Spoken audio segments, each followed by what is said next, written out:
या बातम्यांचे प्रायोजक आहेत मेसर्स पुरुषोत्तम नारायण गाडगीळ, सराफ आणि जवेरी यांच्या शाखा महाराष्ट्रापासून कर्नाटकपर्यंत वेगळ्या वेगळ्या डिझाईन्स आणि आकर्षक डिस्काउंटसह मेसर्स पुरुषोत्तम नारायण गाडगीळ।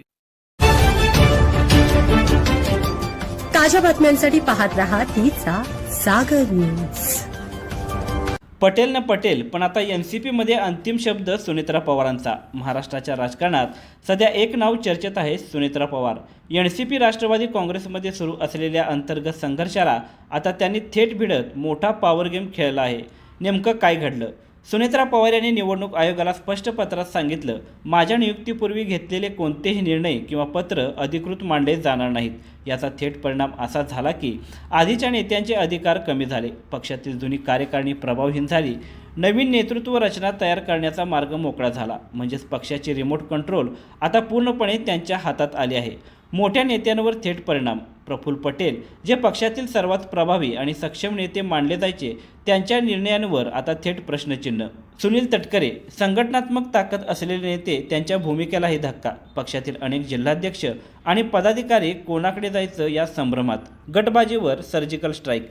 एनसीपीमध्ये गेल्या काही महिन्यांपासून गटबाजी, अंतर्गत संघर्ष, वेगवेगळ्या निर्णयांवर मतभेद हे सगळं वाढत होतं। पण आता सुनेत्रा पवार यांनी सर्व गटांना एकाच छताखाली आणण्याचा प्रयत्न केलाय। एक नेता एक निर्णय ही पद्धत लागू करण्याची सुरुवात केली। विरोध करणाऱ्यांना थेट साईडलाईन करण्याची रणनीती। राजकीय मास्टर स्ट्रोक का मांडला जातोय?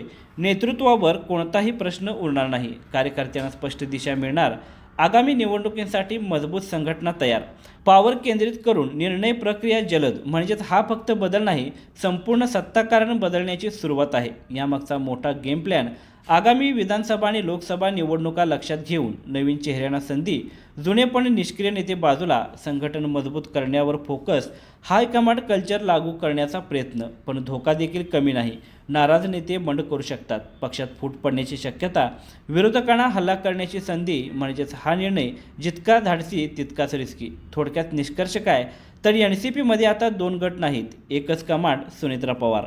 प्रफुल्ल पटेल सारख्या नेत्यांनाही साईडलाईन करण्याचा स्पष्ट संदेश। पक्षात मोठा पॉवर शिफ्ट सुरू। तुमचं मत काय? हा निर्णय पक्षासाठी योग्य आहे का?